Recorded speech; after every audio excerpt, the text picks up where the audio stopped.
Assalamualaikum warahmatullahi wabarakatuh. Jumpa lagi teman. Ya, saya akan bawain kisah dari Kak Tian ya. Kali ini sebenarnya ini kisah sebelum yang kuntilanak merah yang jahat itu ya. Harusnya ini dulu yang diupload. Tapi ada kesalahan teknis ya, kita nikmatin aja ya. Ini dia selengkapnya. Tapi sebelum kita masuk ke kisahnya, kita berdoa dulu ya.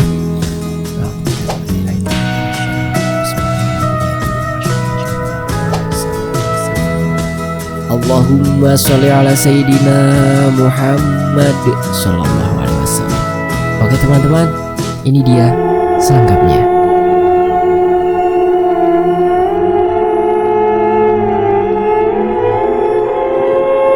Bismillah, sampurasun. Kembali lagi nih dengan penulis ya. Orang biasa yang punya sedikit pengalaman dan hanya berniat untuk berbagi. Semoga bisa diambil hikmah dan pelajarannya. Berkenan untuk menyimak, silakan. Kalau tidak, abaikan. Ada yang pernah ngalamin kerasukan? Di sini, saya akan menceritakan pengalaman saya yang untuk pertama kalinya mengalami hal itu.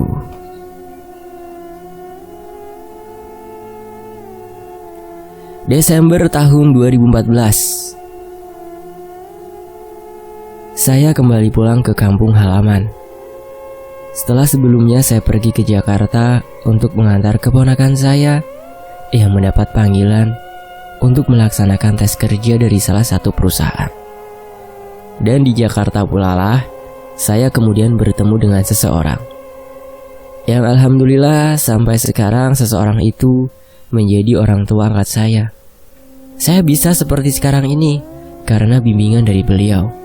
Di kisah berikutnya akan saya bahas awal mula saya bertemu dengan orang tua angkat saya dan kenapa saya bisa seperti sekarang ini. Sekitar pertengahan tahun 2015, saya mendapat tawaran kerja dari teman kakak saya yang bertempat di Purwakarta, Jawa Barat. Kakak saya memberitahu agar saya segera berangkat ke sana, dan saya pun berangkat bersama keponakan saya yang kebetulan kalau memang ada lowongan pekerjaan, dia ingin mencoba untuk melamar. Sesampainya di Purwakarta, saya diajak untuk menginap di rumah mertua kakak saya. Tadinya kami berencana untuk mencari kosan, dan kami pun mengutarakan rencana kami itu kepada kakak saya dan mertuanya. Mertua kakak saya mengatakan nanti saja cari kosannya kalau emang sudah diterima kerja. Untuk sementara biar kami tinggal di rumahnya. Setelah 2 hari kami menunggu, teman kakak saya belum memberi kabar karena katanya dia masih berada di luar kota. Saya pun memutuskan untuk mencari kosan. Saya tidak ingin merepotkan kakak dan mertuanya. Mertua kakak saya menyetujui permintaan saya dan membantu mencarikan kosan yang tidak terlalu jauh dari rumahnya. Tetangga sekitar kebetulan punya satu kamar yang berada di samping rumahnya dan sudah lama kosong. Sebelumnya kamar itu sempat ditempati oleh anaknya dan kemudian ada orang lain yang menyewa, tapi hanya sekitar 1 bulan. Kemudian pindah ke tempat lain. Setelah saya menyetujui untuk menempati kamar tersebut, pemiliknya pun kemudian membersihkan kamar yang akan kami tempati. Sore hari saya dan keponakan pindah ke tempat itu. Pemilik kamar sudah menyiapkan kasur lengkap dengan bantal dan selimut. Saya dan keponakan kemudian mulai merapikan baju di lemari yang juga udah disediakan pemilik kamar. Kamarnya terasa pengap dan gelap karena ventilasinya kurang. Untuk orang yang terbiasa tinggal di daerah yang hawanya dingin, hawa di daerah Purwakarta cukup panas. Kakak saya memberikan kipas angin agar kami merasa nyaman dan tidak kepanasan. Setelah selesai berbenah, saya dan keponakan pun beristirahat. Saat itu saya belum bisa apa-apa, meskipun kata orang tua angkat saya sebenarnya saya bisa untuk melihat makhluk-makhluk gaib. Jujur saja, sebenarnya saya adalah seorang penakut.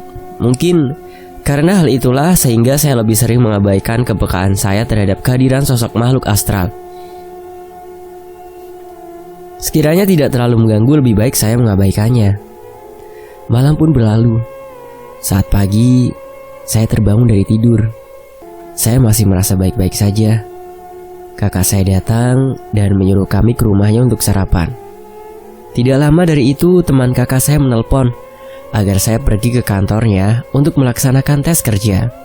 Singkat cerita, setelah melaksanakan tes, teman kakak saya memberitahu bahwa pengumuman diterima atau tidaknya akan diinfokan sekitar 2 atau 3 hari lagi. Setelah itu saya kembali pulang. Setibanya di rumah, saya pun beristirahat.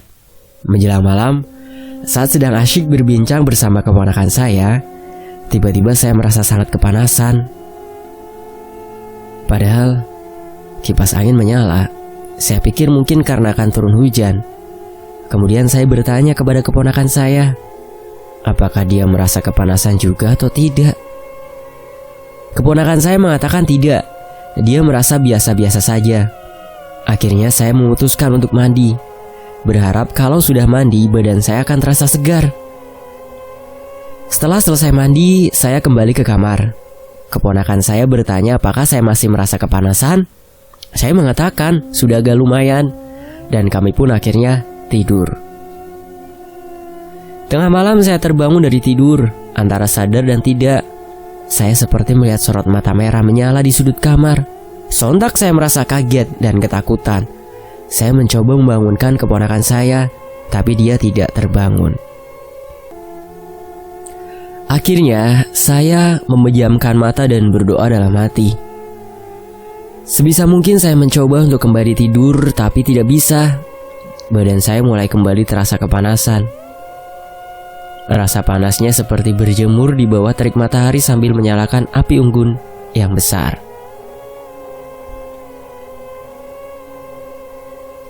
Dan anehnya, meskipun badan saya merasa kepanasan, tapi saya tidak berkeringat sama sekali. Sambil terus memejamkan mata dan berdoa, saya berharap waktu subuh segera tiba agar saya bisa ke rumah kakak saya.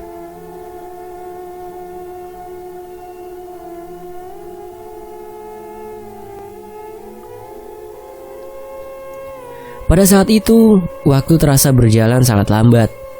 Saya sudah benar-benar tidak kuat menahan rasa panas yang seolah badan saya sedang berada di dalam oven dengan suhu panas yang tinggi. Tiba-tiba, seperti ada langkah kaki yang mendekat. Kejadiannya hampir serupa dengan yang pernah saya alami sewaktu di Jakarta, tapi kali ini berbeda. Sosok yang mendekat itu terasa seperti menjulurkan lidahnya. Ada rasa dingin dan basah di kaki saya. Saya tidak berani untuk membuka mata.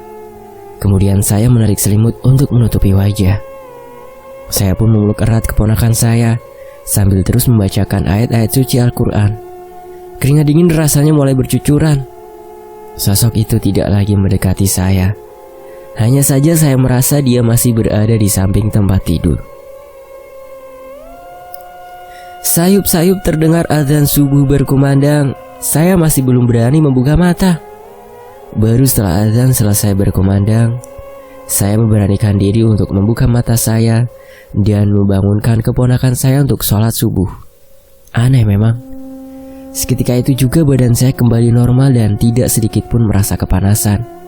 Saya tidak mengatakan apapun kepada keponakan saya mengenai apa yang tadi saya alami dan saya lihat, karena saya tidak ingin membuatnya takut.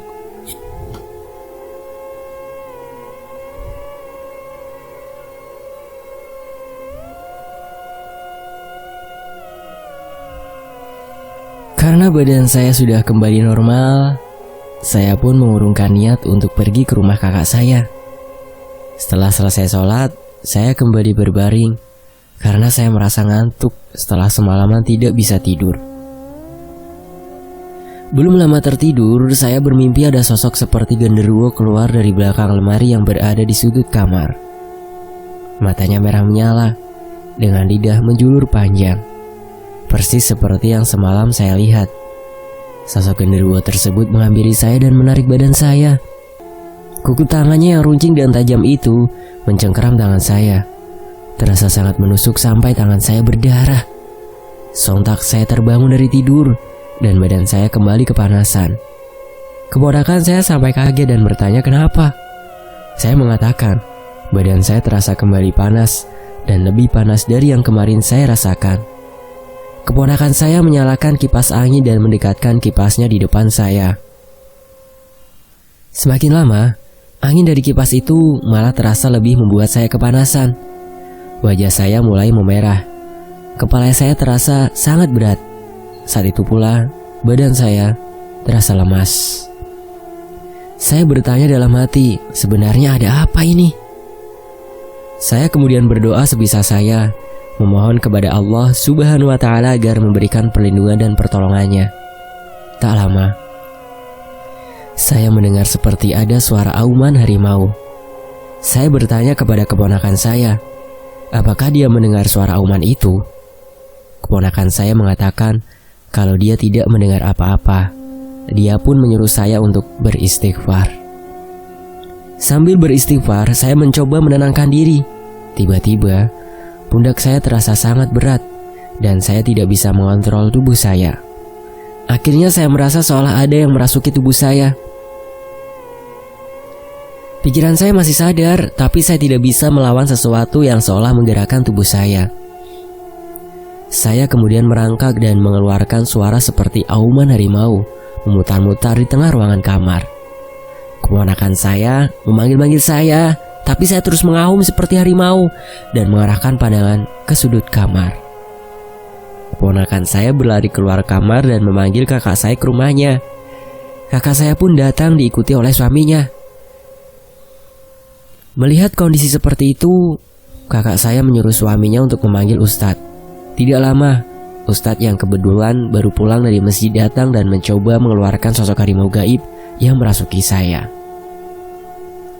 Tapi sosok harimau itu tidak mau keluar, seolah dia ingin mengatakan bukan dia yang harus dikeluarkan, karena dia berniat untuk membantu saya melawan sosok genderuwo itu dan menghalangi agar sosok genderuwo itu tidak merasuki tubuh saya.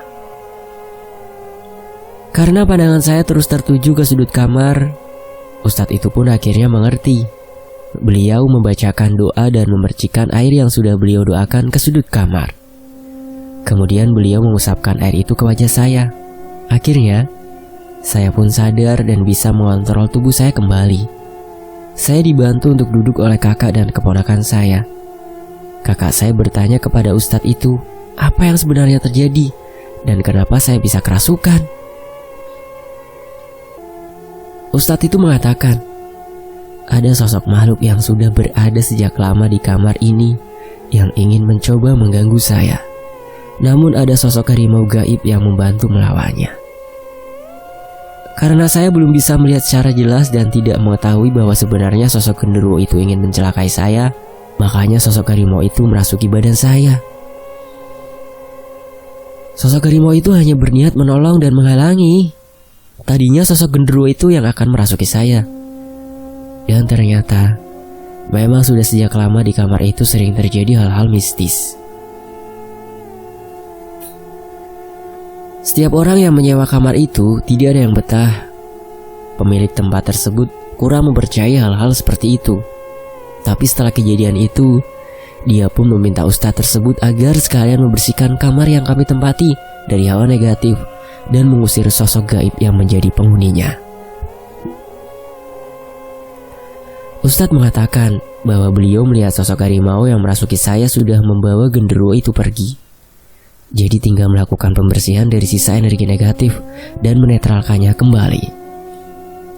Sebenarnya beberapa hari ini sosok harimau yang entah dari mana asalnya itu ingin memberitahu saya bahwa ada sesuatu yang akan membahayakan saya, tapi saya tidak peka.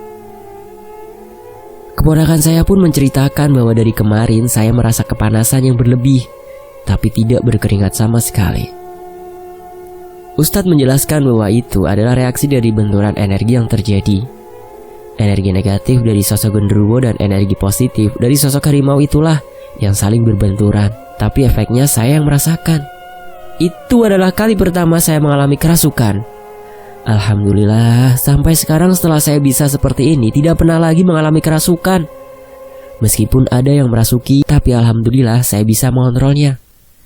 Setelah kejadian itu, saya pun memutuskan untuk pulang ke kampung halaman sembari menunggu kabar dari teman kakak saya. Itulah sepenggal kisah nyata yang saya alami sebelum seperti sekarang ini. Saya pun pernah beberapa kali mengalami gangguan gaib. Saya sangat bersyukur karena Allah Subhanahu wa Ta'ala selalu melindungi saya melalui perantara-perantaranya. Mungkin di sini ada teman-teman yang pernah mengalami kerasukan. Bagaimana rasanya? Kalau yang saya rasakan seperti yang saya ceritakan tadi, tapi karena mungkin yang merasuki saya itu sosok makhluk gaib dengan energi yang baik, jadi pikiran saya masih bisa sadar. Hanya saja saya tidak bisa mengontrol tubuh saya karena seolah ada yang menuntun atau menggerakkan. Semoga kita semua senantiasa dijauhkan dari gangguan-gangguan jahat, baik itu dari makhluk gaib ataupun dari sesama manusia. Amin ya rabbal alamin.